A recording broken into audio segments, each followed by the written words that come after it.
सीधे तौर पर प्रहार आतंकवाद पर। आतंकवाद को रिग्रेसिव थिंकिंग के साथ, ध्यान से सुनिएगा, नाम नहीं लिया लेकिन सब कुछ कह दिया। रिग्रेसिव थिंकिंग के साथ जो देश आतंकवाद का पॉलिटिकल टूल के रूप में इस्तेमाल कर रहे हैं, उन्हें यह समझना होगा कि आतंकवाद उनके लिए भी उतना ही बड़ा खतरा है। ये सुनिश्चित किया जाना बहुत जरूरी है कि अफगानिस्तान की धरती का इस्तेमाल आतंकवाद फैलाने और आतंकी हमलों के लिए ना होने पाए। सीधे तौर पर प्रहार, नाम नहीं लिया लेकिन किस पर प्रहार किया है ये हम और आप सब जानते हैं। आतंकवाद पर जोरदार प्रहार, विस्तारवाद पर जोरदार प्रहार, साफ तौर पर यह कहते हुए कि देश आतंकवाद का पॉलिटिकल टूल के रूप में इस्तेमाल कर रहे हैं और इस पर पूरी दुनिया को एक साथ आना होगा। ये पाकिस्तान के संदर्भ में उन्होंने बात कही है, सुनते हैं।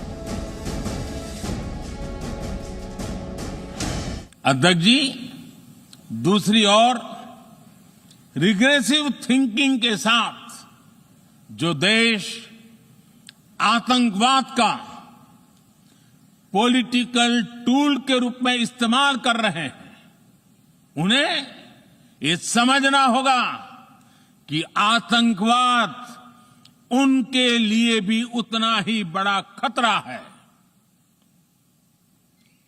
ये सुनिश्चित किया जाना बहुत जरूरी है कि अफगानिस्तान की धरती का इस्तेमाल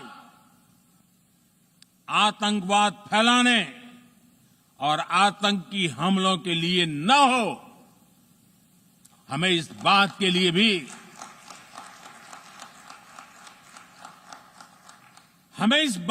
भी सतर्क रहना होगा कि वहां की नाजुक स्थितियों का कोई देश अपने स्वार्थ के लिए एक टूल की तरह इस्तेमाल करने की कोशिश न करें।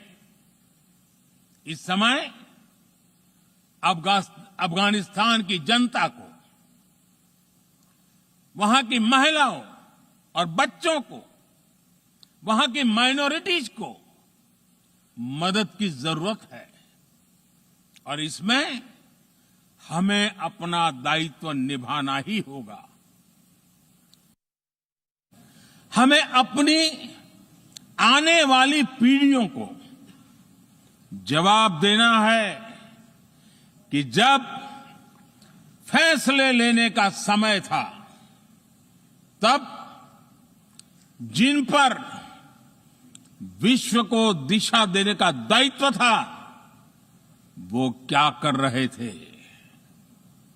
आज विश्व के सामने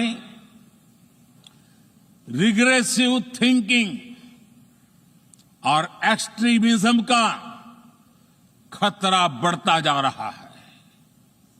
इन परिस्थितियों में पूरे विश्व को साइंस बेस्ड रेशनल और प्रोग्रेसिव थिंकिंग को विकास का आधार बनाना ही होगा।